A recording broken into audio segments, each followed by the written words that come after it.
Hello, everybody, and welcome to the Zombies Love Bacon podcast number 83. That's quite a lot of episodes. In case people are wondering, we thought we should maybe answer a few questions off the top. There's been some questions raised in the tech industry. Yes, you have to connect this podcast to the Wi-Fi, and when you connect it to the Wi-Fi, it does access to Wi-Fi. And yes, we can tell if your eyes are dilated, and when it is dilated, we subtract money from your Chinese fund. And if you put your phone in airplane mode while listening to the podcast, we do control all the airplanes. That is a fact.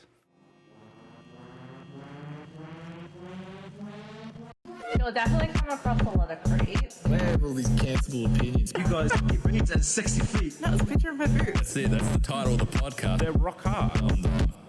That's great advice. Welcome on in. Hello, Shelby. Hi. Very zoomed in today. And Tame, welcome in.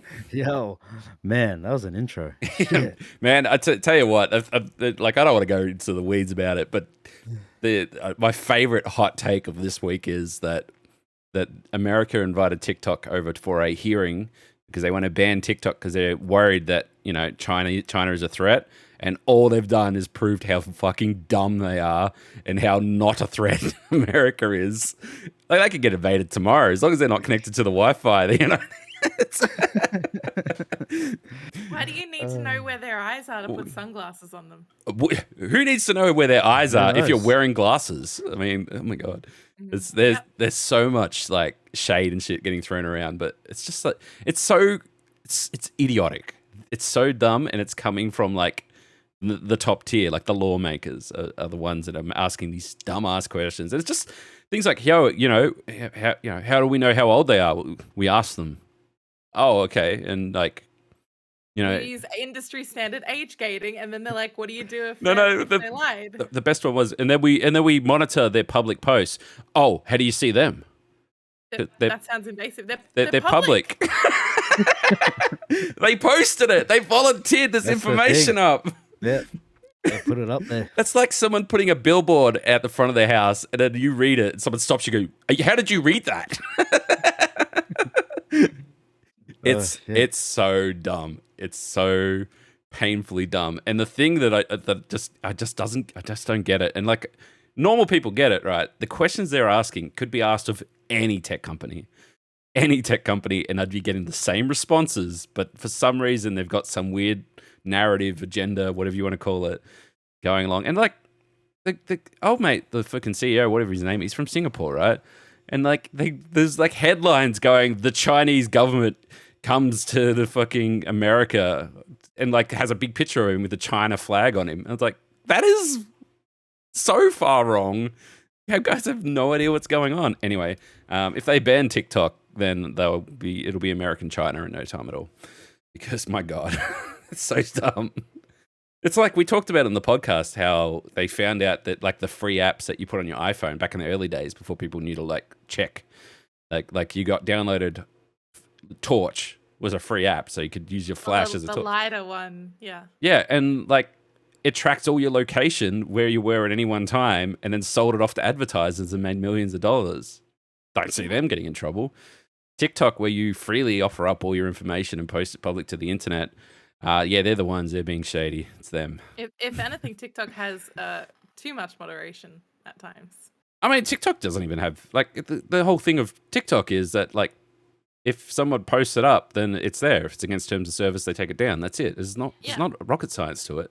Yeah. And like they're like, oh, what about these things that we can't talk about? You can't find them on TikTok. He's like, well, have you looked? Because if you look, Like you'll Tiananmen Square and stuff like that. And then they're like, yeah, you can look that up freely. Yeah. And I was like, yeah, I'm pretty sure you can. I open my phone and I search on TikTok footage of the Tiananmen Square massacre, and it all comes up. Like, they're not blocking anything. And it's like, it's crazy. Anyway, the thing is that I don't know why they're bothering asking TikTok where there's so many devices that listen to you all the time. Apple was probably the biggest and the biggest and shadiest of the lot because they have such a innocent and pure face, but we know that there's just nothing but scum behind Evil. there. Evil corporations.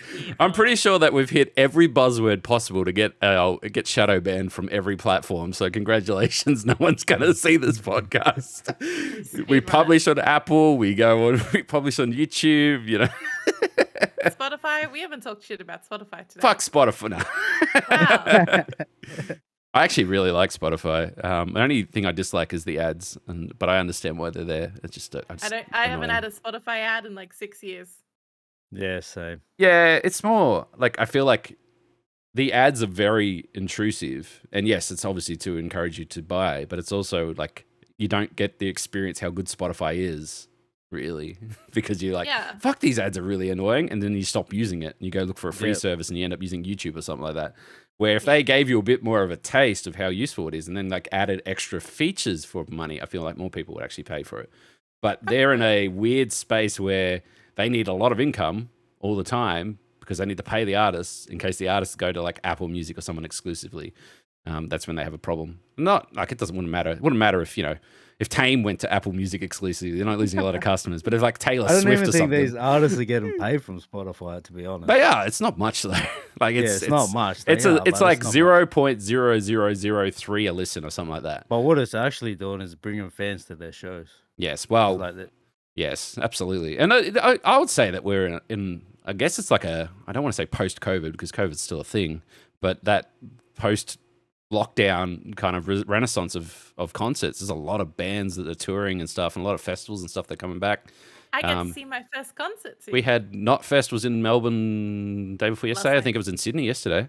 And like that Slipknot Fest, we haven't been around for ages, and like fucking, you know, they got a real good turnout, stuff like that. The only thing I'd say is I think tickets are about 100% more than they used to be. I Yeah. could imagine. It's I can't believe how expensive they are. And like I saw some shit yesterday, and they're talking about Taylor Swift's new tour coming to Australia, The Eras tour, yeah. and they reckon that they're gonna sell out the MCG 3-4 times over. That's 400,000 people for Melbourne alone. And if Taylor you Swift is imagine, what like- does a Taylor Swift ticket go for? Like I think it's a minimum my 120 for like the back corner with the pigeons. That's just fucking No, right at the it's, top. it's a lot more than that. With the but people pigeons. yeah, it's more than that. And people, like, they were up to like $400 for normal seats. I don't know if anyone's ever sat up with the pigeons at the MCG. I have many times because like I've been a poor bastard and want to go see You have some to shit. take binoculars. That's not the problem, right? The problem is, all right, it's an increasing slope as it goes up. It's like designed so everyone has a great view. But the person's head for the seat in front of you is between your feet. That's how steep it is. So when you stand up, you're literally standing on the shoulders of the person in front of you. So it's horrifying. so if you have a couple beers, and you know, it's a Man, bit of a that's breeze. rough. Nah, you wouldn't do it. I was having anxiety just looking down, and I went. The most memorable one, I'll never forget it, was Greece versus Australia, leading into I think it was the 2006 World Cup. So soccer sold out because Greece's second largest population in the world is in Melbourne. So there's 100,000 Greek men, mainly men. I think there was maybe a woman there, possibly, maybe a child, and all just going nuts for this soccer game. And it was a decent game. It wasn't anything amazing, but everyone's obviously hyped up because World Cup's coming up. Anyway, half time they get up and do the Zorba dance. You know what that is? What And was shaking it? it was rocking the entire MCG Oh, really? because they were in time with each other. So every time they hit, like they stomped their feet, the whole MCG goes boom. And I was up with the pigeons. I could barely stand up straight as it was. And I'm like, this is not good. I do not like this. I'm just holding onto the chair as best I can. You're paying for more of an experience. It was an experience. Yeah, it was a wild experience. But it's not only that, like, and this is the thing that people don't really get. Like they talk about, you know, Super Bowl and stuff like that. It's like, oh, it's nuts. You know, there's tens of millions of people that watch it. It's nothing compared to soccer. Soccer is something else. It's a religion. And like I say, there was 100,000 fans in the MCG. There was easily probably another 20,000 just around the MCG, just like soaking up the atmosphere. And then there was another 150,000 at Fed Square watching. So when that game finished, there was 300,000 thirsty, hungry soccer fans running through the CBD, and it was just wild. They just shut the roads. They just said no cars. People win. That's it. Yeah. And yeah, it was a good night though. I enjoyed it. I remember because I traveled. I was living in Melbourne. Just lived in Melbourne, And I had the choice, right? There was two. They said I could either go see Coldplay in concert or go to this soccer match. I'm like, soccer match? Nothing against Coldplay. I went and saw Coldplay like the year after. They were decent. They're very, I don't know. They're just they put on a good show, but there's nothing special about it. It's not spectacular. Yeah, no. But yeah, but the same thing, right? This is the thing, right? I remember going to see, I went and saw Coldplay. I reckon Coldplay tickets were like $60, maybe $70 to be in the pit. And then I looked at, I can't remember, someone recently, and I think like general admission tickets were $140.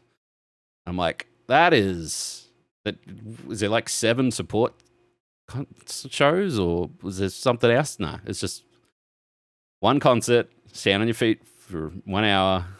Well, so the 2 gigs we have coming up are quite small artists comparatively, because it's in our budget, you know. Well, I also don't want to take you to a big concert for your first one, because it's not the same. And this is what people are saying. They're like, oh, how dare Taylor Swift come to fucking MCG? It's not going to be the same as like playing at Olympic Park or something like that, because you're going to be, need your binoculars to see anything. It's not the same. But at the same time, she's going to sell out fucking stadiums, so they can't. They can't do. I think She doesn't do things by halves. I think Pink is probably the exception, where she's like, "Nah, I'm gonna do Rod Laver because it's a much better venue," and then she did like 17 shows in a row. Yeah, she's always touring as well. But yeah, she's just like, "Oh, you keep buying tickets, we'll keep fucking selling to you, no worries." Yeah. I think she actually just did another tour recently. I don't know. I think you're right. Yeah, She's just a machine. She's a Making machine. money, she is. Yeah, printing money. printing Pretty money. much. Yeah. Every like middle-aged white bogan mother I know goes and sees Pink. That's what their thing is. Yeah, I was like thinking about this the other day, because I was like, obviously looking at concerts and stuff like that, and I went through like a phase of having, wanting to spend all my money on doing shit. So I went and saw a lot of concerts, but there's still like a few concerts that kind of have evaded me that I'd really like to see, like Foo Fighters, for example. I'd love to see the Foo Fighters live. That'd be just a fucking riot, because they have so many bangers. They could do an hour of just hits before they even need to dig out anything.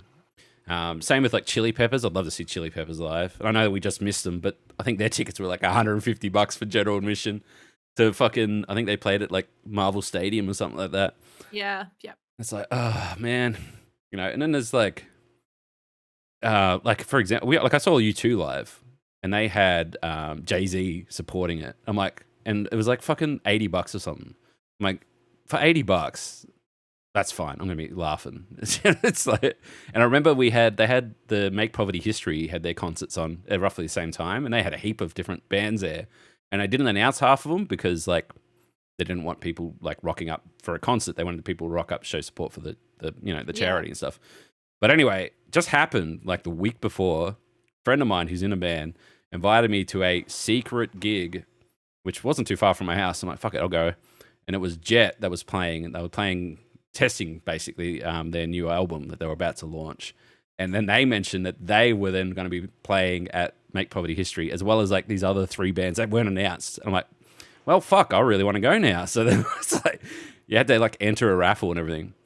And anyway, I know that U2 is very tied in with this charity thing. Just happened to be on the same weekend that U2 were in town. I'm like, there's no way that they're not showing up. Sure enough, they just rocked up and played a few songs at fucking Make Poverty History. It was free to go. You just had to want to go, and then you got to go. Simple as that. But yeah, it's like, yeah, it was fucking sick. But the thing is, I don't think, like, at the moment now, it seems like you just have to have a lot of money to go to see these concerts. It's not like a, if like it used to be, if you're a fan, you'll get to the concert and it won't cost you all your life savings. Now it's like, to go to concerts, it's like it's almost like a badge of honor. You can be like, yo, I went to a T Swift concert, but I paid $500 to get there. It is a big. I paid $500 and I waited in digital queue for like 24 hours to take 3 selfies, put them on Instagram, and then fucking that's it, or film the entire set. So we're seeing Mallrat, which is awesome. And then, because I booked in tickets to see Peach PRC, I was like, great, we're going to go to my first concert. And you're like, well, actually, I'd already organised it. It's all right. So single brain cell in this house, I guess. Something like that. Mallrat, and then, Peach PRC, which I'm really keen on, which should be fun for a laddie. It's just going to be a room full of screaming women. Yeah, I think you're in for a surprise because I know the venue, and it's not a screaming women's kind of venue. It's a dirty pub kind of venue. It's going to be a bunch of screaming women in a dirty pub. I don't know what to tell you. She's a lesbian icon. Okay, I'm okay with this. Nice. And everyone's going to be wearing pink. Trust. Trust, not me. Trust. You Pink better be and as like well, glitter Alana. and fairy wings. I fucking know it. I know what her. I don't think I own a pink shirt, to be honest with you. I think I'm. Sorry, I'll put on enough pink to. Oh, make up okay. for it. I got pink glitter. You want me to put some on you? No, I'm good. Oh. I don't know. I saw some like shots from like some concert or whatever, but it was like TikTok artists, right? And the one thing that I couldn't get over was you couldn't see the people in the crowd for all the phones because phones have A, gotten bigger, and B, everyone had theirs up. Like everyone was filming it. Yeah. And it used to be like you go to a concert and it'd be like 1 out of 5 people who got their phone up taking pictures or whatever. This was like a fucking media scrum around the mosh pit. And I'm like, Oh no. this is nuts. I keep forgetting that this shit's like That's the new thing, man. And keeps everyone going. get your phone out, and then they just light up the whole stadium. Like I used to like get the phone out and just film everything, just fucking film everything. So you'd see the crowd and people going wild, and then you'd always like look back and yeah, it looks cool, but the fucking sound all you can hear is. It's like, okay, yeah, well, that was pointless. It's like you're not going to capture anything meaningful. You just capture a couple moments and then you're good. Put your phone away and chill. But yeah, it's wild. So I'll be interested to see how much of that sort of culture is coming into it. And we are seeing reasonably new bands. Like I'm sure if we went and saw an older band, there's a couple old favorites that I see kicking around. People like Grinspoon and stuff like that, who are getting up there now. Who were cool in my day.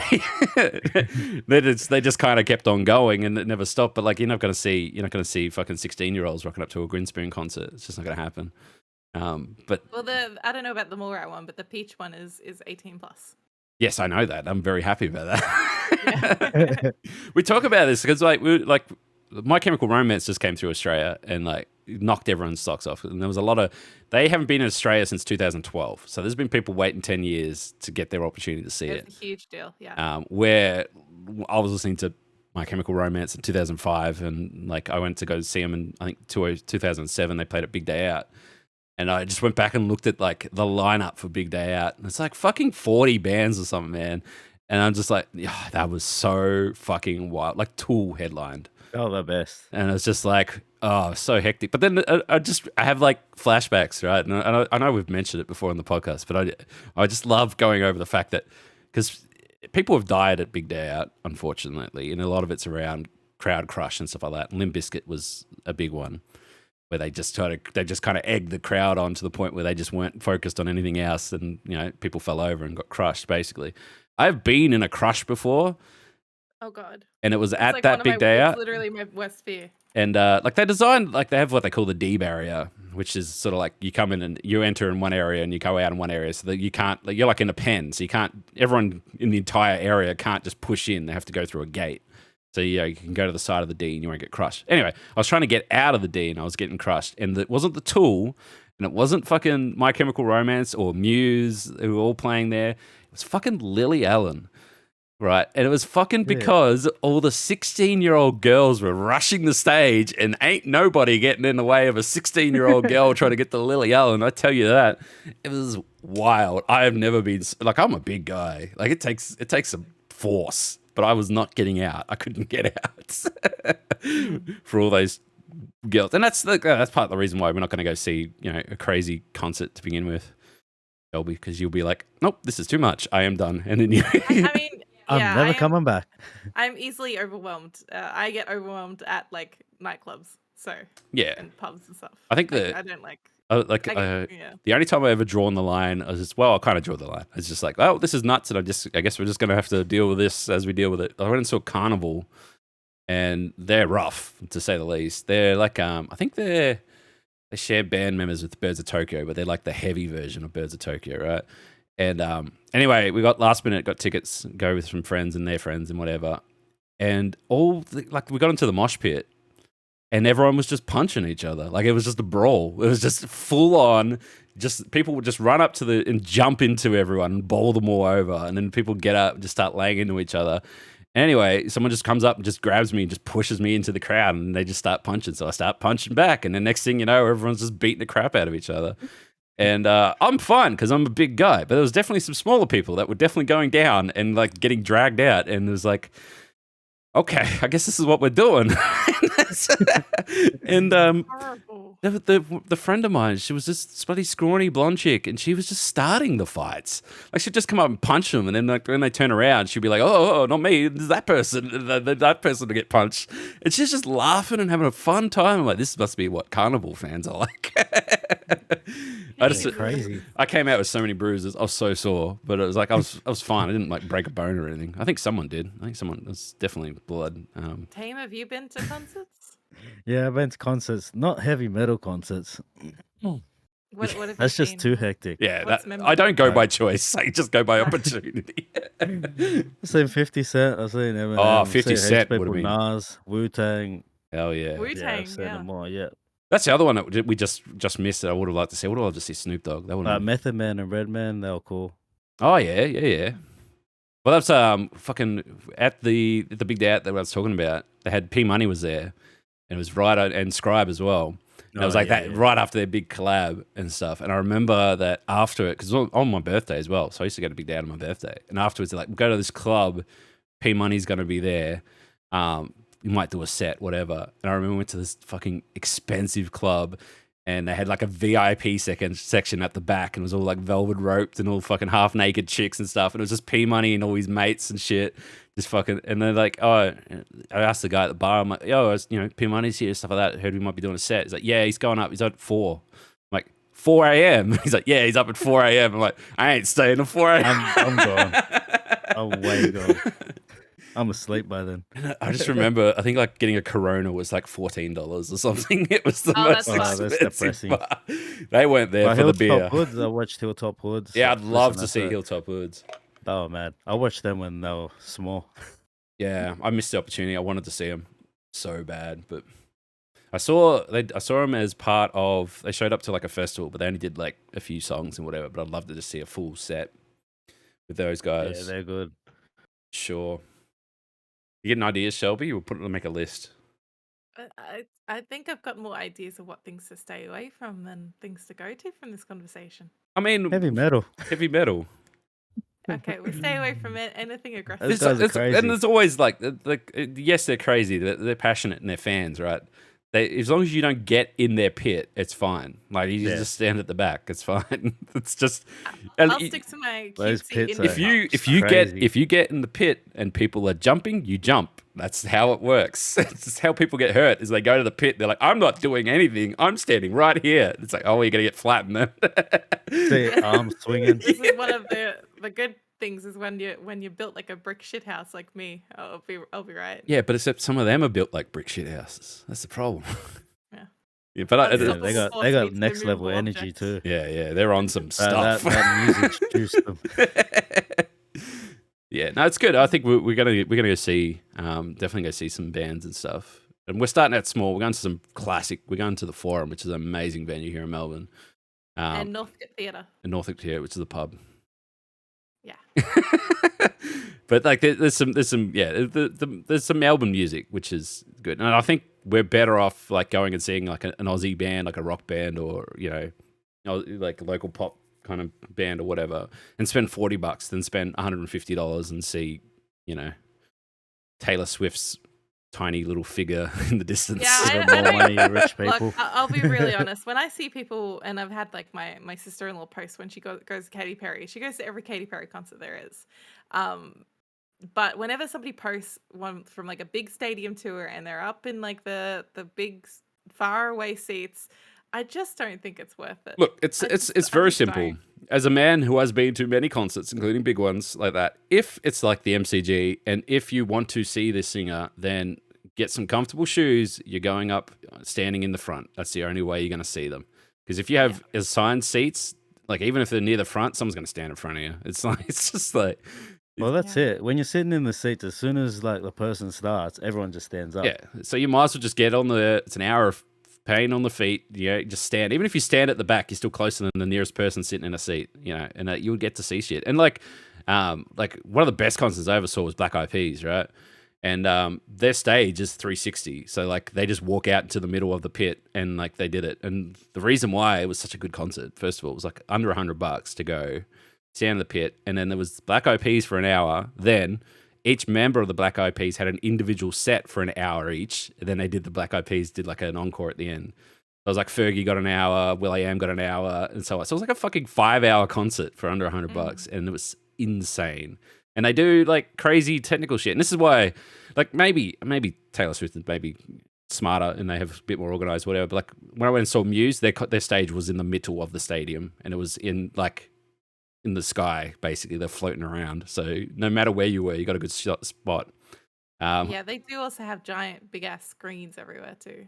Well, so you imagine they built towers in the middle of Rod Laver Arena, which were screens, and then they were on top of the towers. So you just walk and because of that, there was no like front of the stage. People were just wandering around underneath them. It was fucking awesome. That's mad. I remember when I saw Rihanna at fucking Rod Laver as well. She just rolled out on a tank that came out to the middle of the pit, and then big bright pink tank, and then she did all her fucking stuff from out in the middle. My point is, if you go into a stadium and you want to actually get close, pay for general admission, get on your feet, walk up to the stage, you toughen up, get out there. If you think you're gonna get experience an actual live show sitting out the back in the seat somewhere, then probably no. This is why I don't get why people just getting drunk. Yeah, that's it. Honestly, it's those seats are for the parents that are watching their kids out in the middle there. They're just there to make sure, Even a box is not that great. And like I've been offered boxes and stuff before. I went and saw I don't even remember who it was. If someone was playing at Marvel Stadium and we had like tickets to like the football, which comes for tickets for any event that they have at Marvel Stadium, and we got like box tickets to go and watch this band play, and I don't even remember watching the band. I think I was just sitting there drinking all the free piss because I couldn't see shit anyway. Yeah, it's wild, but yeah, I think that's the thing. But the thing is that Melbourne and like has such. Like, it's not as good as it was before COVID, sorry, but COVID happened. But they have such a great underground of, like, bars that have amazing sound and stuff like that. Like, just off the top of my head, Epsi, the Epsi bar in fucking St Kilda has, like, 3 stages, and they have local bands playing there all the time. And they literally have, like, a hip-hop stage, they have a fucking, like, rock stage and a pop stage, basically, most of the time. And, like, ticketed areas, free areas in the bar, stuff like that. It's just a pub. And like, there's always shit going on. They used to have the Hi-Fi bar in the city, which used to do like all European and American bands would come play there. That was so good. And then fucking up in Collingwood, like Exile and Smith Street, stuff like that. Just fucking awesome bars. And they'd pay you fucking nothing for it. And you go see these awesome bands and have great times. And it's so much better than paying fucking, I don't know, how much money to go see an awful band. It's true. But yeah, it's good. It's the way to do it. It's definitely the way to do it. And I think we'll go see more bands and more smaller stuff. And then when you go, yes, that's the band that I must see, then we can, do what we can to get there and see them and do that sort of stuff. But just, I'd like to see Missy Higgins sometime. I know we both like her. So, if we see her. Yeah. What actually happened to her? She's Oh, still around? Still around? Yeah, she's just chilling. Releases music every so often. She does something else now. She does like I want to say like a book or something. She does like media work or something. It might be a podcast even. It might be a rival. I've seen Missy Higgins. She was awesome, by the way. She would have been.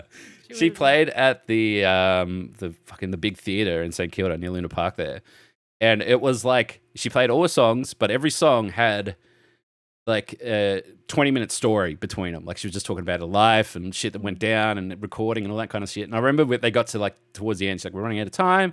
We're going to do that thing where I leave and then you clap until your hands get hurt and then I come back out. But we're just going to say I did that, but we're just going to keep talking.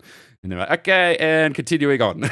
And that was it. And it was fucking awesome. And yeah, she was just really like, you felt like you were part of the fucking show when like she was just very open and honest about shit. It was really good. It was just her. Just her on a piano, just talking for hours. Yeah. Very cool. But yeah, that's like, I'd absolutely go see her again in a heartbeat because she just seems like a really genuine person. It's probably the best way to put it. But, it's like, it's nothing worse than going and see, bands that come out and first of all, they say the wrong town. They don't give a shit. They don't even come out for an encore. They don't play the hits because they're too good for that now. Only new songs. Those kind of people. You know those kind of people. Yeah. And you go, no, thank you. No, thank you. Before we get off the topic of like concerts and shit like that, we are actually on top of the train of actually doing shit. We're also going to see some comedy festival things as well at the Melbourne Comedy Festival. Oh, nice. Melbourne Comedy Festival. We booked in for Bruz by Friendly Geordies. We're going to see the happiest man in New South Wales right now, Friendly Geordies. Hell yeah. Shout out to Geordie. It's good. So that'd be pretty cool. I'm looking forward to that actually. And we're going to see another comedian who I found on TikTok.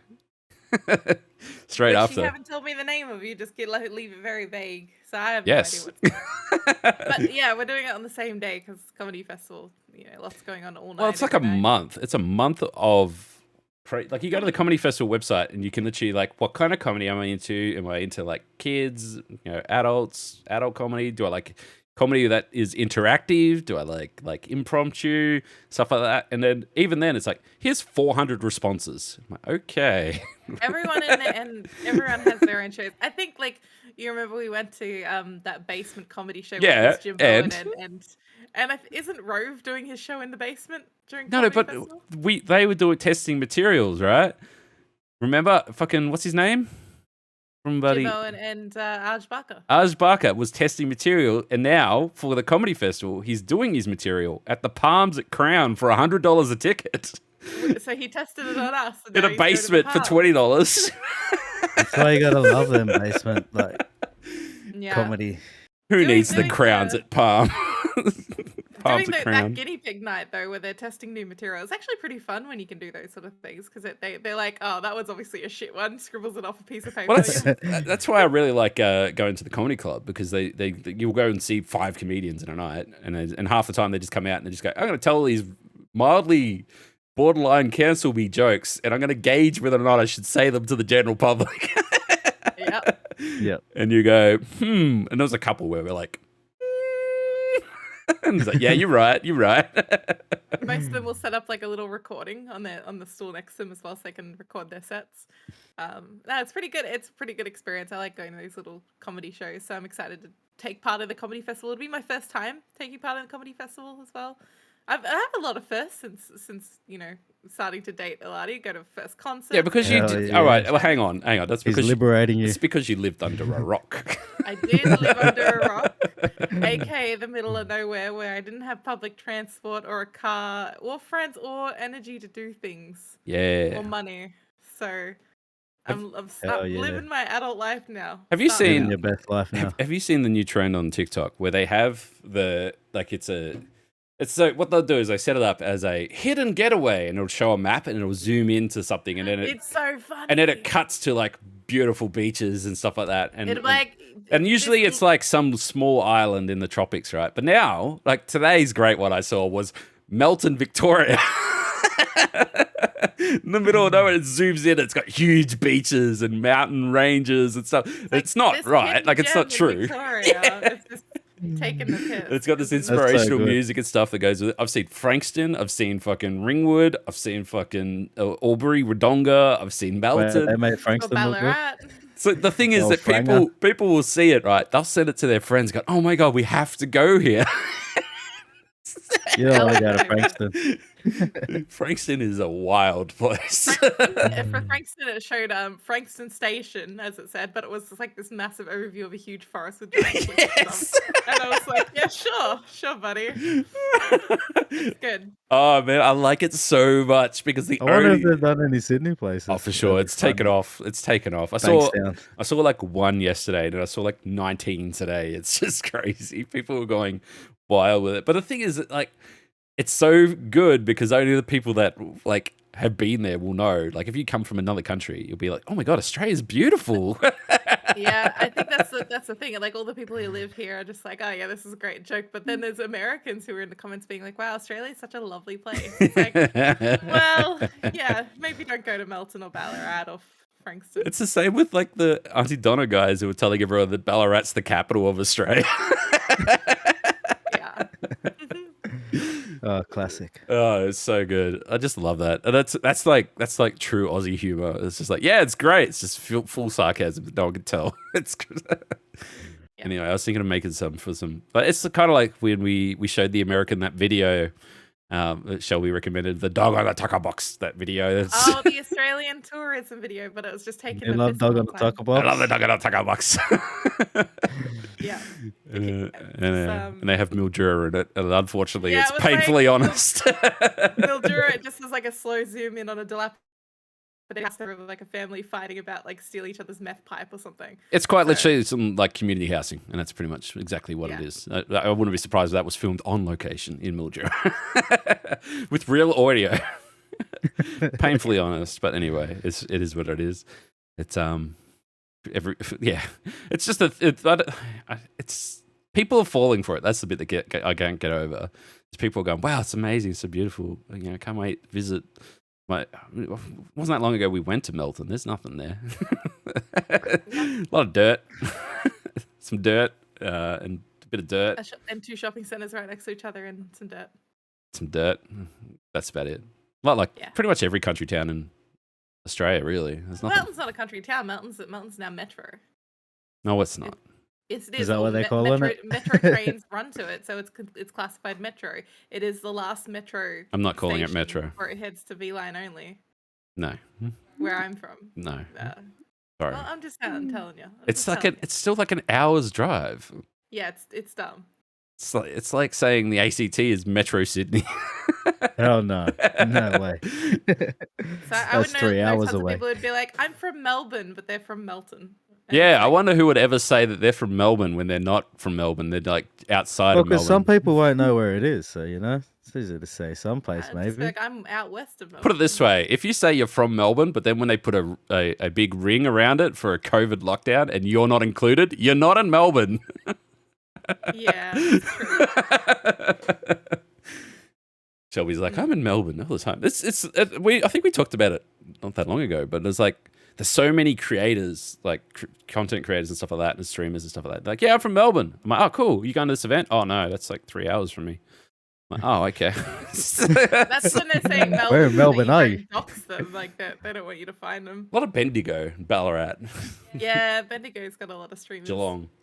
Does it? Not much else to do in Bendigo. Just got to stream. There really Pretty isn't much. There's not much in Bendigo.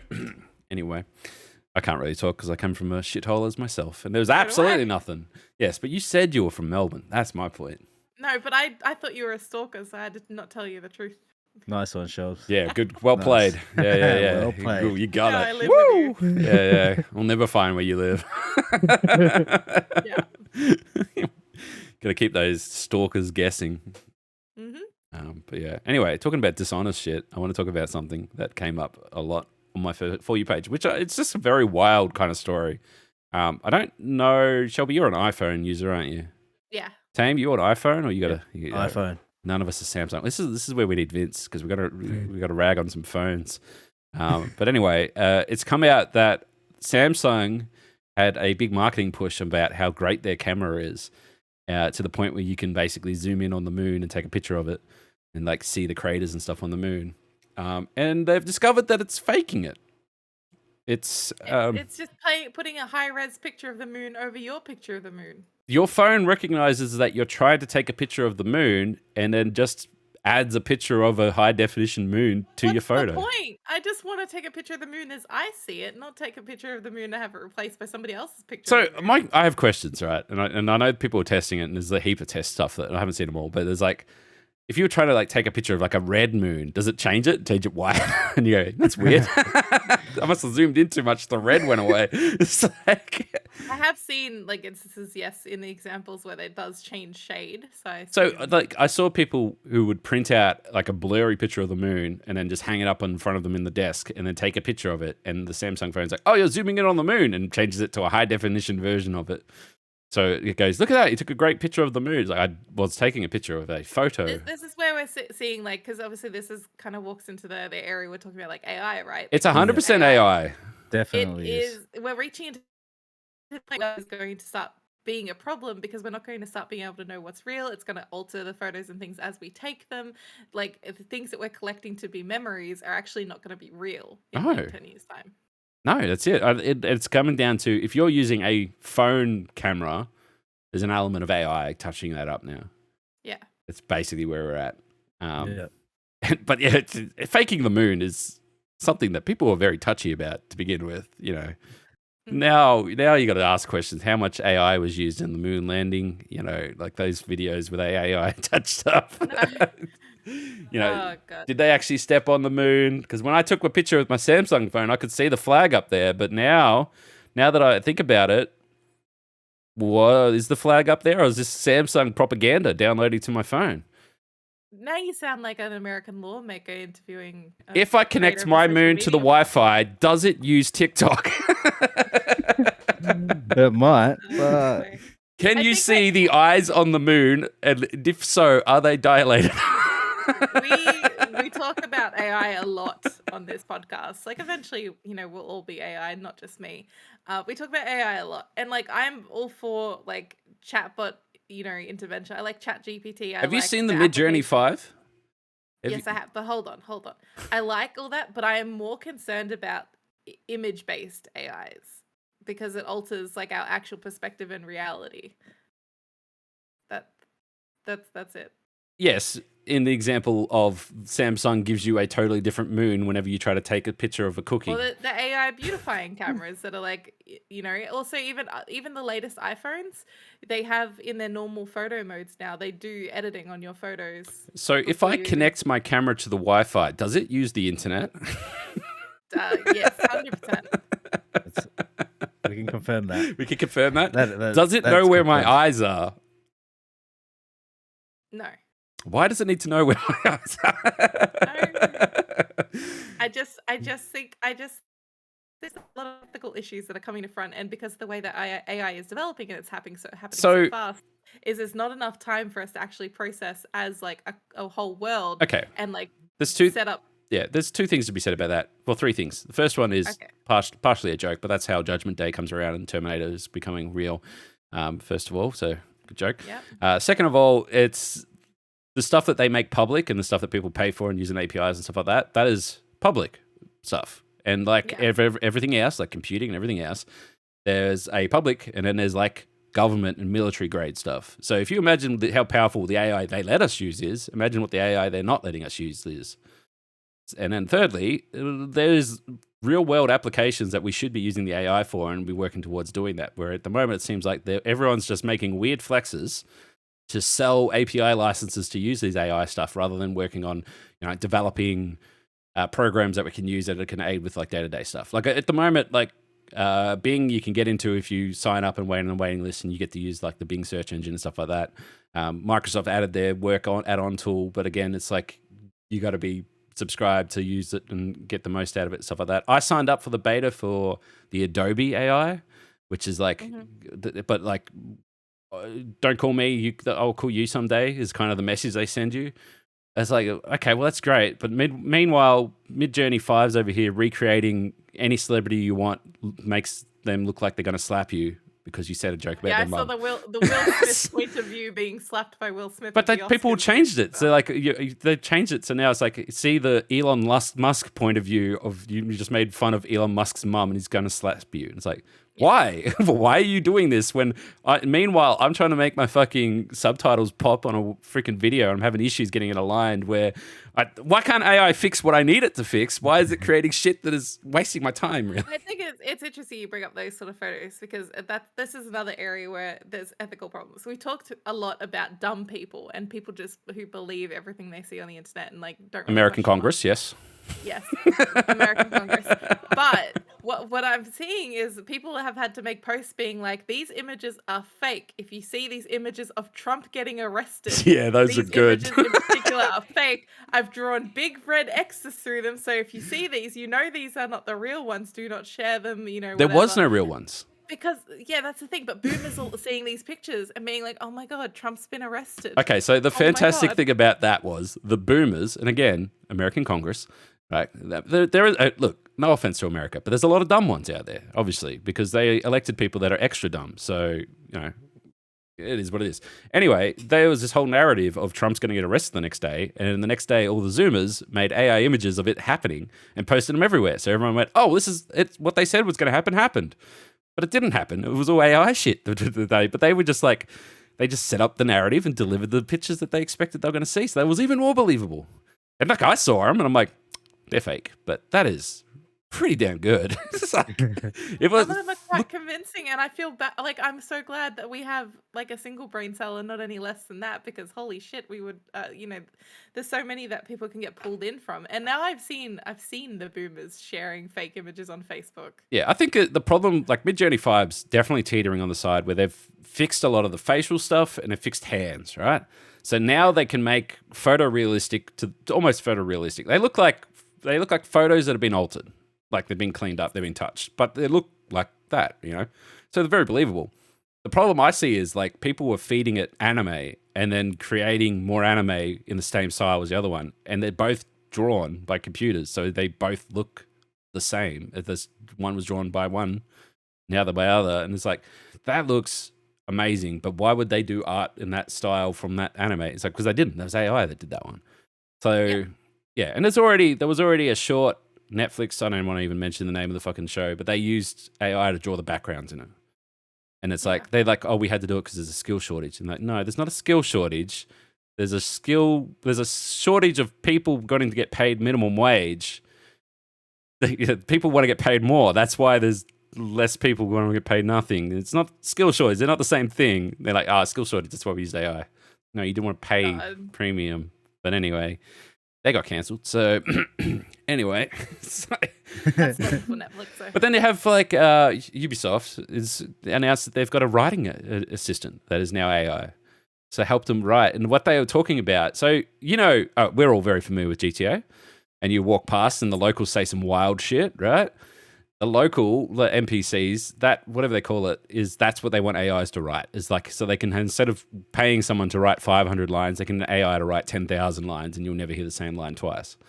That's what they want to do. That's what Ubisoft are working on, and it's like I can understand from that point of view. Like if you're a small team and you want to flex, put someone in charge of using an AI rather than writing the words, so they can pump out 10,000 lines instead of 1,000 lines. Cool, I get it. But you're Ubisoft. You have the people.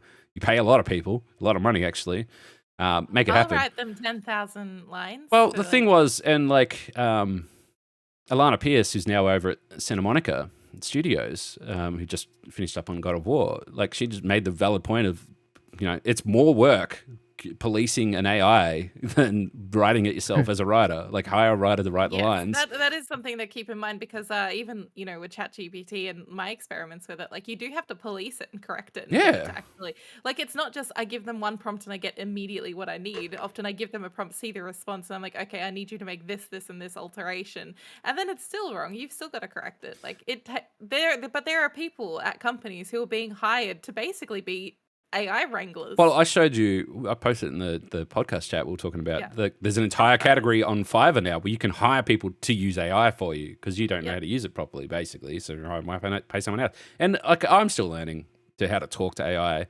Like, for example, I used AI the other day where I was like, I posted a video, it got fuck all views. And I'm like, I went to AI and I said, hey, review these views, these tags. Do you feel like these are the same tags that should be used on a video like this? It gave me this whole spiel and then said, you should use these other tags. And then I've gone, okay, well then for those tags, can you give me back those tags in this format so I can just copy and paste it? And it just did it. Just put it all ready to go, copy and paste straight back in, new tags for the video, done. And it gave it all its reasoning for every tag and all that sort of stuff. That's the sort of shit where there's websites that will make you pay to get that kind of insight, first of all. And second of all, then they're just using some kind of algorithm to like pick it up, and it's never really that useful anyway. And the algorithm changes. So like unless they're updating their websites, you're getting old data anyway. So having that conversation with AI, it was me still doing the work, but I didn't have the data. AI had the data. I had the questions come together. It works great. But I still had to ask it, 15 questions before I got to the point where I go, that's perfect. That's exactly what I need. Thank you very much. See, that's my problem right now, is because obviously so many people are using ChatGPT 4 because it just came out. Even though I'm paying for it, there's actually limitations. I'm only allowed to send it 25 messages every 3 hours. So if I'm spending like 5 correcting one prompt to get a response that I need, and then I'm like, okay, do the same, but just needing to like correct it again. Yeah. You burn through those very quickly. Yeah. It's yeah. I mean, I'm sure you can get more prompts if you pay more. No. What? Yeah, If no, you pay it's for a like a blanket professional, if you pay for a professional license from whatever, like an API, you'd get more prompts. I Yeah. just paid the cheapest one. Yeah. Well, that's and you get what you paid for. All right. Yeah. All right. I think it's probably that time, Shelby, that weekly time when we do that weekly thing with that stuff and the thing Shelby's eating. Yeah, sorry. Oh my god! Caught, busted. I was eating a really disgusting protein cookie thing. Yes. Because I'm on a health kick, trying to behave myself, but at the same time, I've worked my way through every single like low carb, high protein keto snack at the Coles health food section, so I know exactly what tastes like ass, as I said before to Tame. From there, this one's not too bad. So. All right. Well, once you finish eating ass, No, I'm ready now. I'm ready. All right, ladies and gentlemen, it's that time of the week. It is Shit Towns of Australia. Let me start off by saying number 10 is Port Pirie. No, it's not. What? Oh, What? Yeah. Nah, I don't like this. I don't like change. No, yeah. I'm kidding. It is. Hey! Oh, shit. Port Pirie, still shit. But we can go straight into number 9, Gold Coast, Queensland. Oh. $150,000 classic Commodore written off after mechanic crashes it during a joyride. Oh. Oh, here, beast. That is beyond. heartbreaking, and I don't even drive cars. I don't mess with Commodore drivers in general. Wait, so that wasn't his car? The mechanic was joyriding in a client's A car. client's car. Yep. Damn. Which is fucked. And then he showed up on the beach. So in the scheme of going towards to vehicles, Adelaide, South Australia is number 8 with a homemade e-bike exploding, which started a grass fire. What's a homemade e-bike like? You put an electric engine on his push bike. But Yeah, probably. pretty much, probably. I don't know. It'd be like the whippersnipper on the bike. Couple Ryobi batteries should be right. Pull apart a mower, just to add it to it. Okay, so number 7 is Perth, Western Australia. Passenger was tasered and dragged off a plane after refusing to move seats, and a fugitive was found after ordering Uber Eats under his real name. Who cares about the taser? The second one, that's brilliant. That's a big brain Yeah. shit. What is it getting? Do we know? KFC? Get the munchies? No idea. Want to get But a I dinner wanna know, box?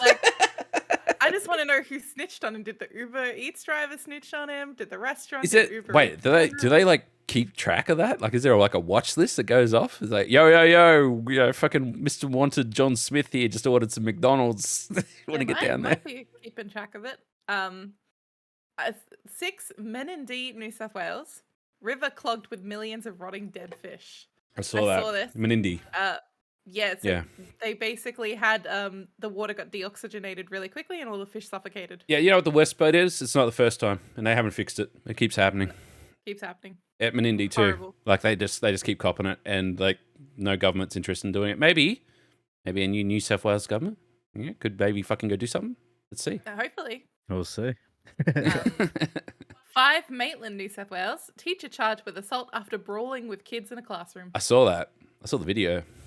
What? There was a video. What? Oh, There's a what see teacher that. brawling with the students. The students it- started it, to be honest. Students are assholes. Oh, yeah. They So, are. so the kids and stuff and parents and whatever, there was this whole narrative that sort of popped out of it, being like, "Yo, fucking this teacher's a monster," blah blah blah. But most people sided with the teacher. They said, "Fuck those kids." It's about time someone learned Kids them a are lesson. terrible. I was in a class and he was in my year level a few times when I was like grade 3, grade 4. There was this kid and he was a complete rat bag, like completely psychopath, crazy, would attack the teacher, would yell at people, would hurt people.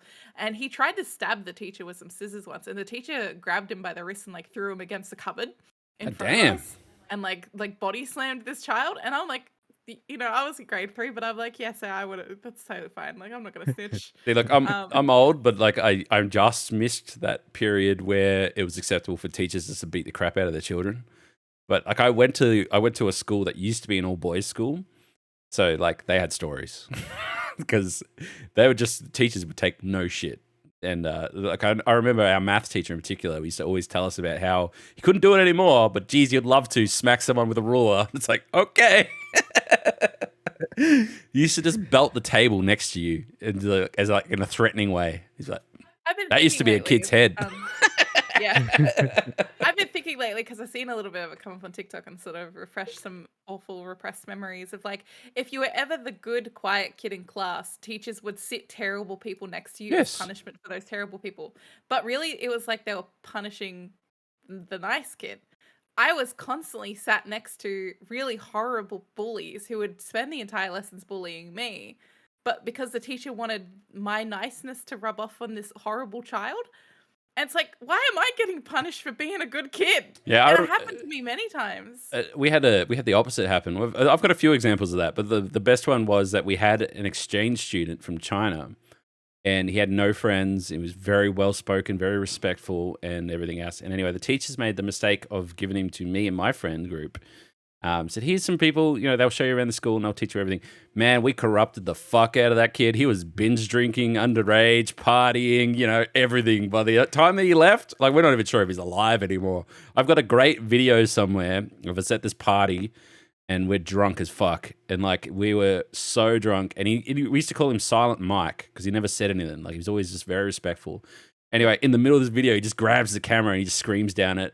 He's like, ah! I'm like, are you drunk, Mike? He goes, I'm so drunk. I'm like, you can't drive, can you? He goes, I could land a plane. And then he just runs off.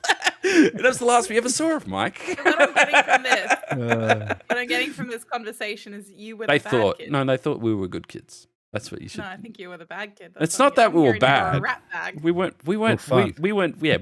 We never hurt anyone. It's just, we had a good time. Well, we should. The biggest mistake, just quickly, the biggest mistake, and we can unpack this later if you want, is I had a friend who came the less legal way from Vietnam. And in Vietnam, they start at 1 instead of 0.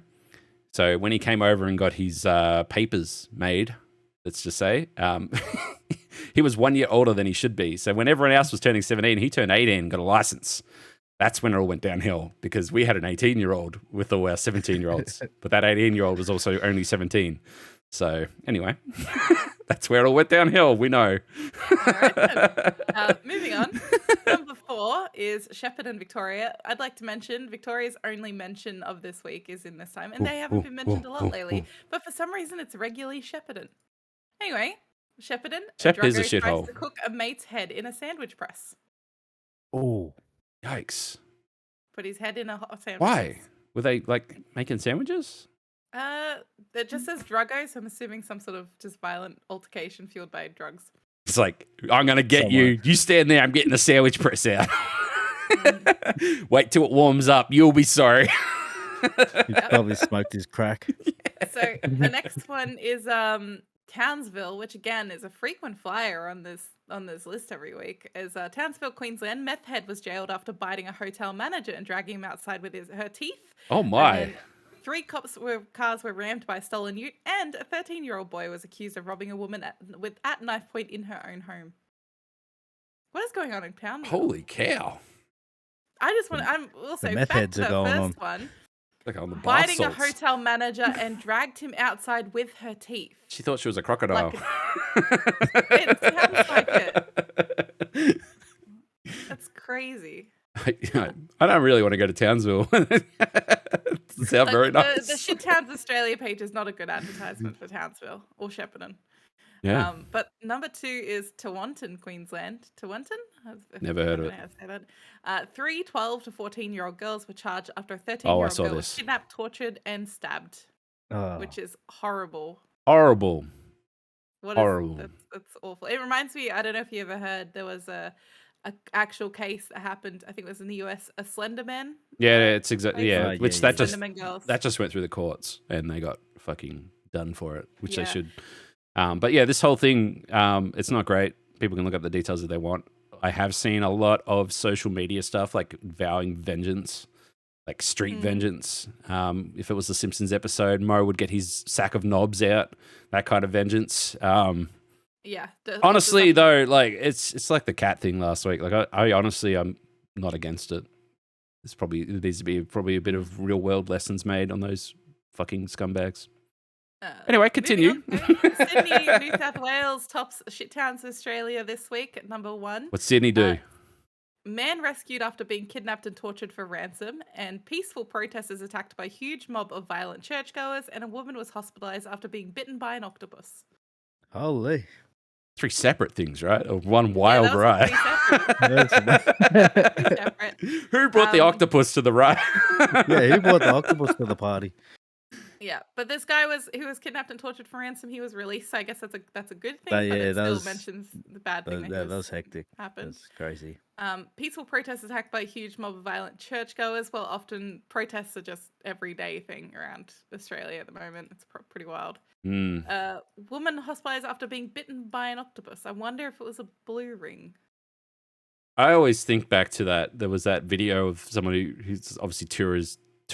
They're like, look at this cute octopus, and they're just like holding a blue ring octopus, and it just It was a blue ring octopus. I just googled it. She touched a blue ring octopus. And it gives me the fucking creeps every time I see people even go near it. I don't even want to be in the water with a fucking octopus. Okay, so No way. here's what happened. So she picked up a shell, like a big shell. It had an octopus in it. It fell out of the shell onto her stomach and bit her. Twice Oh on my the god. stomach. Ooh. She was taken to the hospital in stable condition, has since been released. The incident was extremely rare, and yeah, so that's one of the things as well. As somebody who likes to collect shells, and I used to spend a bit of time at the beach, is we always tell people is don't pick up shells without like carefully inspecting. All right, I have a They're general shells. question. All right, because I know my answer, but do either of you like feel the urge to go swimming in the ocean? Like, All the time. Yeah, I do. not me. I don't go fucking near that thing. I am. Water I is like the ocean. water is where fish come out Same. of, and not me go into off. I've seen too much shit. Like I've seen so much fucking sketchy shit in the ocean. I don't like it. The ocean is incredibly vast and terrifying and unknown, and like even the parts that we know are scary. So I understand that. I get anxious if I'm at the beach and my feet are no longer touching the bottom. I freak out. I think about jellyfish, and like that's fucked. Like jellyfish are just fucked in general. Jellyfish are fucked. And then like I used to go a lot of fishing, and I used to do like crabbing and stuff like that as well. Which crabbing, for the simplest explanation, is you walk out to shallow, very vast ocean, and you look for crab mounds, like mounds of sand, and then you get a rake and you wake them up and then flip them into a bucket, and that's how you go crabbing. But then sometimes you go to wake them up, and it turns out it's a fucking shark, or a stingray, or a fucking swordfish, or I don't know, fucking something you don't even recognize or know or have never heard of. And you go, what is this alien beast that's coming out of the sand? And you just go, no, I fucking hate it. So when you go crabbing, you do it in like full like gumboots and clothes and shit like that. Yes. But then you always see like tourism ads and like, look at this skimpy bikini woman jumping into the ocean. Like, fuck no, there's stuff in there. You gotta wear protection. There's stuff in there. You know the big seashells, like the like classic twisty ones called Yeah. conch shells. Yeah. The conches, like the actual sea snail that lives in those shells, are extremely dangerous. Yep. Extremely dangerous. Yep. And that oftentimes we hear stories of people actually picking up these shells, being like, "Oh my god, a conch shell!" Not really realizing there's still a conch fucking in there, and then they get hurt, and it's just you gotta Or a be blue so ring careful. octopus comes out and stings Or a you on the blue ring belly. octopus. It's fucked. But it's like, so when I went to Hamilton Island because a friend of mine was working up there. And he's like, yo, come up here, cheap accommodation, tropical, blah, blah, blah. I'm like, fuck yeah, I've seen Hamilton Island. It looks sick. Go up there. First thing they tell you is like, don't go in the fucking water. There's these fucking tiny, minuscule jellyfish stinger things. They're going to fuck you up. You have to wear a full body condom before you jump in the water, and you look like a fucking Teletubby, bitch. I'm like, they don't show that on the ads. They show the bikini woman paddleboarding out there in the fucking ads, not the Teletubbies running out there. I'm like, and all of a sudden it makes sense why every fucking seaside town in tropical North Queensland has fucking pools everywhere. It's because no fuckers swimming in the ocean. They're in the pools away from the stingers. Oh, I do like and this will probably scare you, is when I went to beach camp when I was younger. We went to the rock pools in Queenscliff. yeah. And I was like on my hands and knees next to rock pools fishing around, and they were pulling out creatures. I've done like all that. little I did all crabs that while I was a fisher. As long as I'm not in there, it's fine. I'll put my hand in there. Yeah, your hand is attached to the rest of your body. We used to go deep sea fishing on one side down in South Australia, and like they had all these rock beaches and stuff like that. And you'd go find rock crabs and bait and stuff like that. And we used to do a lot of squidding. Squids were cool, and they're always cool. You chuck them up and then you duck for cover while they spit their fucking ink everywhere. It's pretty fucking gnarly. And then yeah, obviously crabbing and stuff like that. But like I think when I went to Hamilton Island the second time, because the first time I went was like a boys' weekend. I went and did the tourist thing the second time, and it was horrible weather. for like 3 days. And then the fourth day, they're like, yo, if you want to do stuff, you can do stuff, but we're warning you the ocean's pretty rough. And we're like, we want to go to the Great Barrier Reef because that's what you should do when you're up in fucking Whitsundays. It was so rough going out there. Like, it's quite a trip still, even from Hamilton Island. But because it was so rough, they normally take like 400 or 500 people out there. They were taking 50. So they had 2 staff to every person on that boat. And they're like, yo, if you want, anything at all, you have more than the staff that you would ever need. And I'm like, hey, what would it be like if I could go like scuba diving? And like, oh yeah, we could teach you that. That's fine. It's like I just had so many staff and whatever. So once we got out to the Great Barrier Reef, it was fine. It wasn't rough. It was quite nice actually. Anyway, they taught me to do scuba diving, which I thought fucking never ever would I do anything that requires any kind of skill, but it wasn't too difficult. Breathing was another thing. We had to learn how to breathe properly, which I felt like I'd run a marathon by the end of it for numerous reasons. Anyway, I remember the first thing they do is they take you underneath, they have like a shanty town basically built out at the Great Barrier Reef. It's all set up. And they take you downstairs, which is like half underwater, and they set you up with all this. They have to put all the weights on you, so you sink with the air tank and shit. And they're like, okay, we're going to get you accustomed to all the stuff. And I put my head under the water, and there was a groper the size of the fucking boat next to us. Cool fish. I like them. And he's just looking at us. And he was easily 3 times the size of me. And I was just like, nah, I'm out. I'm done. I'm done. Like, nah, he's fine. He just chills there. Don't worry about it. Like, you want me to go out there with that? I ain't going out there with that. Like how they're talking about it like that. They know it. He's a buddy. He is. I forget his name, but he just chills there because he's fucking huge. He'd be 300 kilos easily. It's just massive groper. And I'm like, nah, fuck this. And I remember where we went. So I went 9 meters, I think, down, which is scary because when you look up, you can't see the surface anymore. So it's like you are just underwater, and it was surreal. Definitely worth doing once in your lifetime. And like the only reason why I thought I could do it is because there was a woman that I know who's much older than me and much more unfit. She's like, oh yeah, scuba diving's great. You should do it. I'm like, fuck, if she can do it, I can do it. Why not? So anyway, I went down and you can see all the fish and you go down through the barrier reef and it's all very cool. And I remember you come to the edge and there's like this huge cliff and it's just black down off this cliff.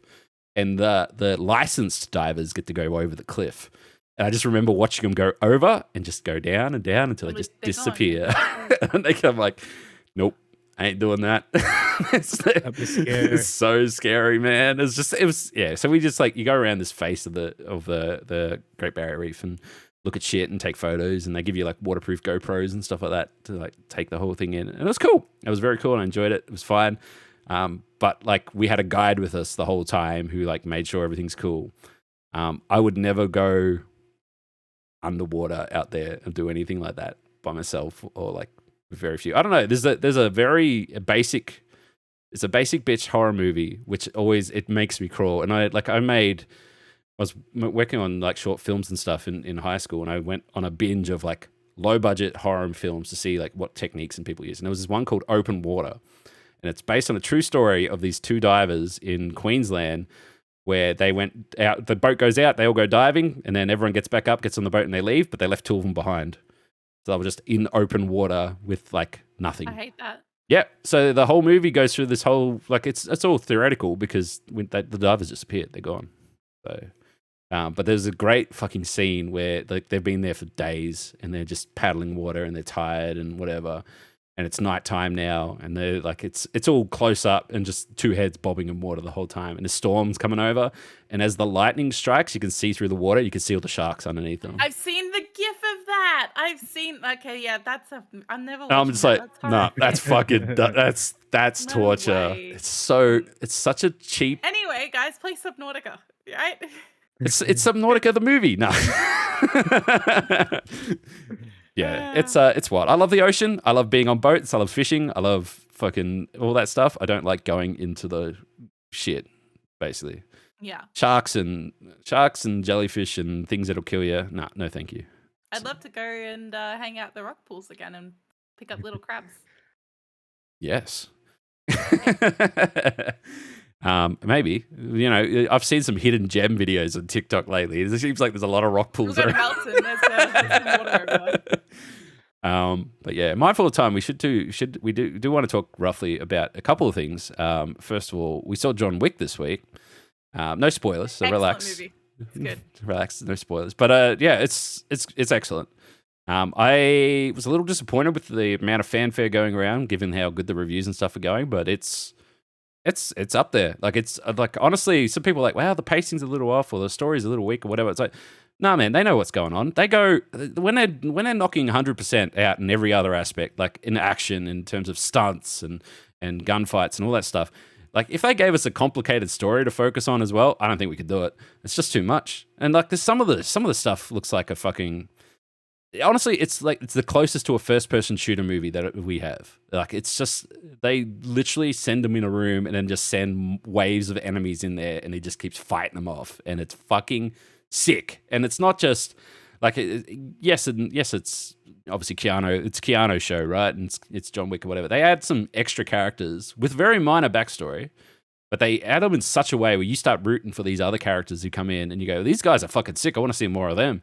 And it's very cool. And like, just everything about it. And just not only, if you stripped away all the action and everything else, just the set pieces and like the cinematography is next level as well. And that's what I mean. It's macking tens out left, right, and center. And it deserves it. Like, man, I'm just, honestly, the stunt people in particular should, I don't know. Is there an Oscar for best stunts? Because There is not, but there should be. Fucking should be. There should be.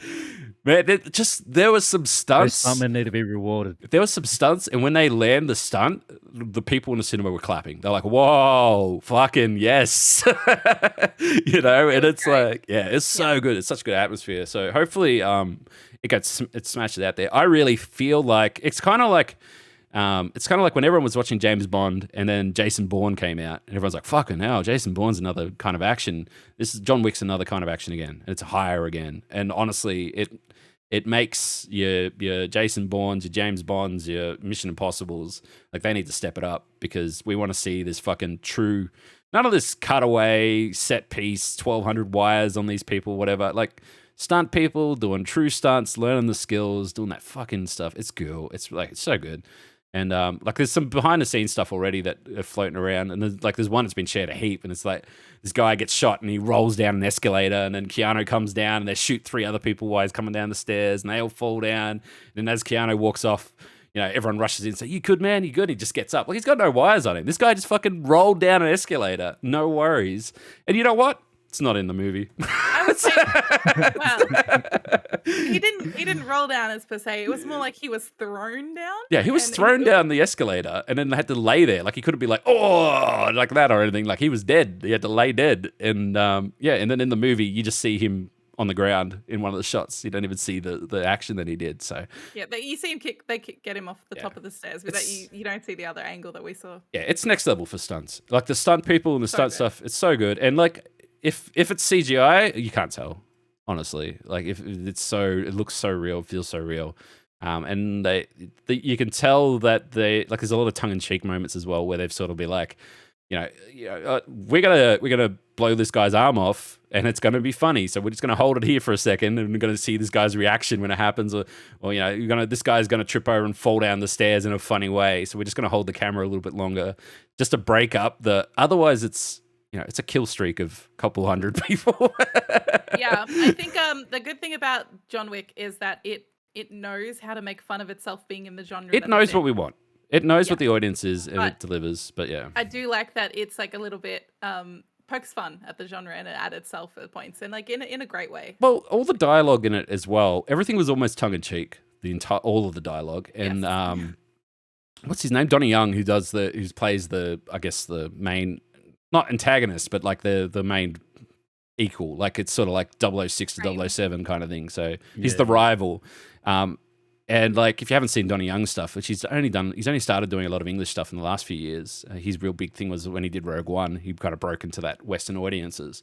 But his old stuff is like fucking Bruce Lee level kung fu, right?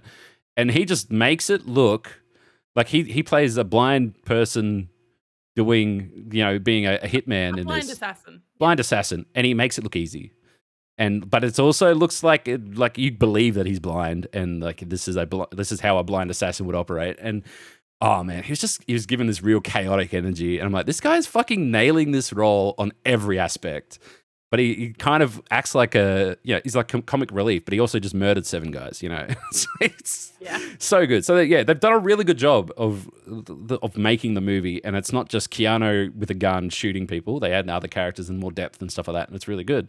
If anything, Keanu takes a bit of a sidestep because we already know what his agenda is and what he's out to do. So he's just doing that. And then you've got all these other players that they introduce and you go, who the fuck's this guy? And why is he here? And then they spend the time explaining it. So it's really good. I highly recommend seeing it. It's out now. And it's really heavy. Like, it's definitely not a kid's thing. It's definitely, an action thing. It's like, I mentioned it to a friend. I'm like, yeah, I'm going to see this movie. And they're like, my dad loves that. It's that kind of thing. It's like his dad's movie. Oh, yeah. My dad was outraged to find that we went to the premiere. He was really mad about it. And then was mad that we took friends with us. And he was like, why didn't you invite me? I'm like, you live like an hour away, you dickhead. We didn't even know we were going until the last minute. So exactly. But yeah, I was happy to go.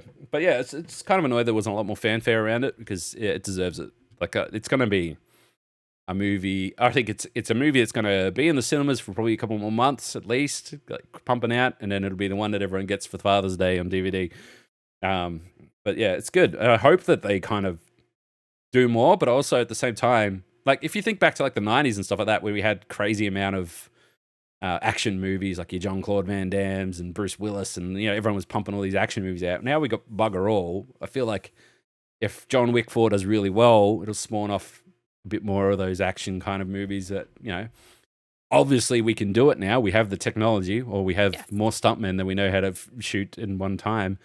It's kind of, it's kind of wild. So go see it. Go see John Wick. And then we'll talk a bit more about like spoilers and stuff in a couple of weeks when it's sort of been out. When Tame's had a chance as well. The Tame see it first. We've given Tame a little double pass so you can go see it as well. And then we'll all my missus is going to go watch it. Hell yeah. Mindful of time. One other thing I just wanted to bring up is I've been playing Resident Evil 4. I know everyone else is playing Hitman, but I'm playing Resident Evil 4. And it's great. It's so good. And I feel like I'm better for playing some Hitman recently. So I've been able to better at stealth? A little bit of stealthing, a bit of knifing and stuff like that, because ammo is always an issue in a Resident Evil game. But it's I feel like I've been doing really well. But it's the thing is, like, I've been turning it on, playing it. I'm like, this is Resident Evil 4. I'm playing through it, blah, blah, blah. It's all great, whatever. I haven't really stopped to take into account that this is a day one game running like a dream, no issues, no bugs, no crashes, nothing at all. The game is flawless. On your shitty PC. They've made improvements on the original game as a remake. They haven't bothered fucking leaving in the stuff that was annoying. They changed even dialogue. They've changed complete scenes. I was watching clips from the old Resident Evil 4, and then like there was a guy who was doing a speed run where I'm like, where the fuck is he? What is this? And I'm like, oh, hang on. This is a level that they've completely changed for the remake. The remake's this whole other multi-level room, where in the original was this tiny room because it was just running on the GameCube or the PS2 or whatever. Yeah. They couldn't do shit. And just everything they've done, they've hit it out of the park. And honestly, Capcom's got a bad rap lately for like just games in general. It's like people like to pick on Capcom for a lot of reasons, but they know how to make a game. Like that is a 10 out of 10 game. Like if you offered that to any mediocre Resident Evil fan, they would eat that up and they'd be full. They were good eating from fucking Resident Evil fans. And like, even if you're not a Resident Evil fan, the gameplay itself is just fucking great. Like, it's such a good game, and I don't feel like it's getting enough credit to say, hey, this is a game launched on day one, no bugs, no early access, no crash, no day one patch. The only thing that people said that they wanted to get fixed, and they fixed it on day one, was there was too much rain. That was the only thing. And they fixed it. They're like, oh yeah, for rain, that's fine. We'll put a slider. There's a slider in the fucking graphics menu now. You can slide the rain up and down. It's like...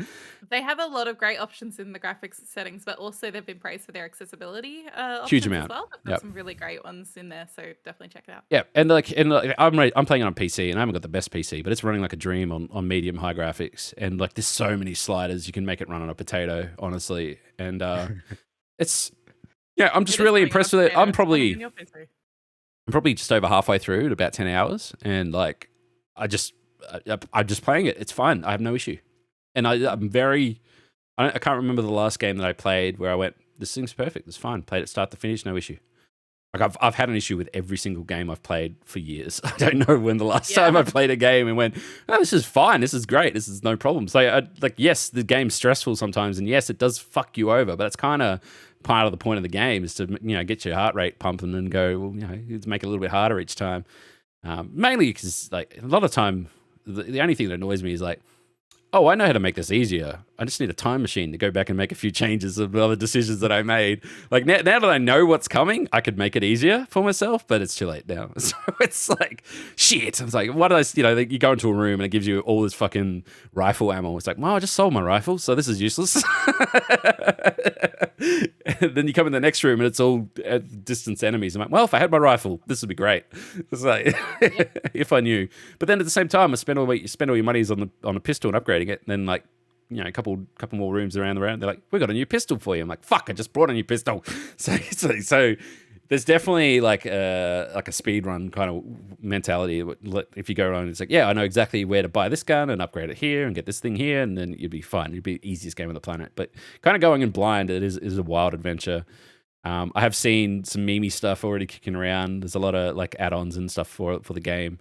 But yeah, generally speaking, I don't have any issue. I think they even made your companion character less annoying, because I just remember being really fucking annoying in the first game. She used to just yell Leon all the time, but she's quieter this time. Yeah, but I've seen a Let's Play, and it's like it's a Let's Play. It's kind of like a speed run, but it's a challenge run where she has to say Leon every minute or you fail.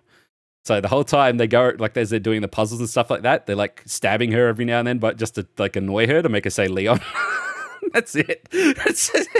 So I think they call it the Menace playthrough or something like that. That's funny. It's so funny. It's such a good game. Like I'm floored. If that's the way they're going to remake their games, they can remake every game. I don't care. But Resident Evil 4 was already their highest selling in their franchise. So out of all their games, even like RE2 remake came out and that was really well received. It sold more than what RE7 did. And then they brought out 8, and 8 was, everyone's like, 8's really, really good, but still didn't sell anywhere near what fucking 4 has. But now 4's out again, and it's going to sell even more. But yeah, I don't know. It's just like, so good. You forget. There's so many games lately where we get it. It's like, here it is. It's half finished. There's stuff coming. They're going to fix it. You're like, we did what? Gotham Knights was the recent one. It was like, it's rough. Like the game, it's a good game here, but it's rough. The thing is that particularly Gotham Knights is a great example where it's like there's a good game here, but there's a really good multiplayer game here. If it wasn't so rough, more people would be playing it, and then it'd be a better experience. But because it's rough, people are going to jump off before it gets fixed, and then the multiplayer is not going to be populated. So what's the point? Like they kind of just shoot themselves in the foot, and it kind of sucks. So. Yeah, I don't know. I just felt like at the very least, like you can read reviews and stuff on Resident Evil 4. It's been out for fucking how many times now? It's a great game, but this is as a game as a whole, they actually made a game that works. It's just fucking bare minimum. This should be the bare minimum, but doesn't happen often enough, I feel. So, but yeah, it's interesting. Like we just recently played Far Cry 4, which is like a 10-year-old game, and it's still got bugs all through it. Some wild bugs. You good, Shelby? You quiet? You're muted. I mean, Skyrim. Sorry, I was eating. I'll be honest. I was eating a cookie. Uh huh. Yeah, I'll be honest. was. Like even like very popular games like Skyrim and stuff like that. Like they're all still very buggy, and it feels kind of sad sometimes that developers will cease supporting a game and cease sending out updates when they definitely can fix some bugs, because obviously there's people in the public who have mods and stuff to Fallout. fix those bugs. Fix Fallout. Fallout 3, Fallout. Fallout New Vegas, they need remasters. Give them the Capcom the remaster them. Fucking hell. Like, Hell yeah. Yeah, they're so, like, again, amazing stories, just rough to run these days. And like the best version you can get is basically a PC version and then put mods in it. And even then, like, it's hit or miss whether or not it's going to run. Like we got New Vegas running reasonably well, but we still ran into like issues. And Yeah. a 15-year-old game shouldn't be running at, taking your CPU to up to 80%. I hope that Bethesda is aware of how much money they would get for people if they did a remake of 3 and New Vegas. This is the argument that I like to take to Nintendo all the time. Is someone just needs to ask them, do you like money? Do you like free money? Do you like easy money? Do you like money? Because yes, we have Skyrim 17 times. You have other games that you can remake. just putting it out there. Stop remaking Skyrim. We're done with Skyrim. It's good. We're good. Skyrim doesn't even get remade. It's the same game with slight differences every time. It's just a re-release. Well, yes. I mean, the last one, the last re-release was, we're going to re-release this with all the mods now. Yes, well, here's the thing as well. Is like games that are open world that have like hundreds of quests in them are so much harder for them to remake and remaster than something like Resident Evil 4, which has a more linear story. And it's one story, one track, one, sequences of levels one after another, right? Yeah, they more don't or have less. to do as much work remastering. Yeah, but at the same time, and I think this is where my point comes in, they don't have to do a lot of work, but they have done a lot of work on the remaster. And the perfect example is when it came out, when the game first came out, people were like, QuickTime events, what the fuck are these? I don't want to do this shit. There's no QuickTime events anymore. They're all gone. Yay! All gone. And not only all that, like there's a scene that like we just did it where you meet a guy, no spoilers, and he wants to have a knife fight. He says knives are always quicker, Leon, and he pulls out your knife. And then it used to be this cutscene with QuickTime events. Now it goes back to you take control, and then with using all the mechanics that you've learnt previously in terms of like parry with a knife, quick stab, slow stab, whatever, then you need to use those mechanics and actually have a knife fight. Skills back on you, no quick time events, and it's fucking sick because now you're in it, you're stressing out. It's no longer a wait for a big flashing A button to flash on the screen before you do it. It's like just use the mechanics in the game to do the shit. I'm like, Yeah. this is awesome. They have fucking made this game better somehow, and it was big and great the first time. So yeah, hats off to Capcom. Fucking Good job, fantastic. Capcom. And Give me a copy of Park Beyond. no, that's a different company. That's Bandai Namco. Oh shit, same Feel thing. it. Wow, that's developist. I don't know. I'm kidding. But no, I should say thank you to Capcom. They did send me a copy of the game. They didn't need to. They were very kind to send me a version of it, which is great. But I still think I was going to buy it anyway, probably, because I'm a big fan of the franchise. But not a huge fan. I'm a big fan of the original like games. I didn't like 5, 6, 7, 8. So 4 was like the last time that I had a really good experience. And yeah, even if they didn't give me a copy, I'd still rave about it. It's fucking awesome. So, yeah, get out there, buy the game, play the game. Good game. But yeah, apart from that, I think we should probably wrap up. We're well on time. So, Shelby, you streaming? What are you doing? You're just playing I streamed Hitman. earlier today. I was played Hitman again. Hitman. That's no surprise to anybody. I am the number one hit woman around, and Tame is number one hitman around. So we got us here. I stream Shell Bunny on Twitch, usually Thursdays, but sometimes I've been missing Saturdays lately. But I also stream today, so Thursdays is my solid. Okay, if you want to see me, just come on Thursday. We've been a little bit over the place because we've been seeing movies. Yeah, that too. You can follow Been me on getting out. Shellbuddy _ on Twitter if you ever want me to see when I'm posting, when I'm going live as well. Hell yeah. And Tame, have you got a stream schedule or anything yet? No? Yeah.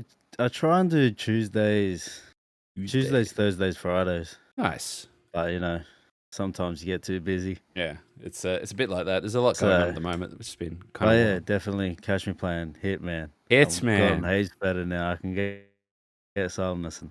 So, Yeah, it's so hard, man. Yeah, I finished Far Cry, and then we're like, fuck, I got some time here. Let's play some Hitman, and I did some escalations, and Yeah. that is a test. As a test. Wait, is that the one where you got to kill 3 people?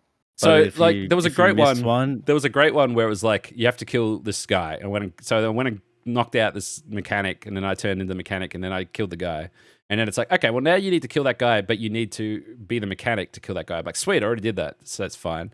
And it's like, okay, well now you need to not kill the mechanic, but you need to kill that guy as the mechanic, but you can only wear the mechanic outfit for 1 minute, and then you have to steal that guy's outfit and use that guy's outfit to kill the mechanic. I'm like, okay, we could do this. That's next level. And then it goes, if you get seen by a camera now, you only have 1 minute to complete everything, and we've added extra cameras. I'm like, all right. And it just keeps going. And then sometimes it's 3 levels, sometimes it's 5 levels. And it's just a real test of, okay, well, it's an escalation. So things just get escalating, and it gets harder and harder and harder. And yeah, it was a really good test. And it's that kind of shit, I think, which is they've added to Hitman, which is just really added to Hitman. Like, IO Interactive have done an amazing job of like creating content post-game content, which they even put a roadmap out saying they got a lot of elusive targets and stuff coming, which is cool as well. So yeah, I can see why everyone's playing it, honestly. And yeah, I mean, it's good, man. It's good. So even I've been playing it. So there you go. But I'm trying to finish games this year. So currently I'm streaming Resident Evil 4. Obviously, we'll probably finish Resident Evil 4 on Monday. I don't know what I'm going to be playing after that. So I will figure it out. But we are going to be playing Dead Island soon. And Dead Island 2 comes out like 3 weeks. You can play Hitman. And then Jedi Fallen Order and the Jedi Survivor. Oh, nice. And then Hitman. And then it's probably going to be Zelda by then, by the time I finish all that. So And then Hitman. we're eating well. We're eating good. A lot of good games coming out. But yeah, so we should totally wrap things up here. We're well on time. Thanks for hanging out, everybody. Thanks for listening. You can obviously find us on the YouTube after our live streams every Sunday on the ZLB channel. And also on every major platform. Just look us up. We're everywhere. Thanks for hanging out. Spotify best. Oh, yeah. Yeah, Spotify's good. Connect us to your Wi-Fi.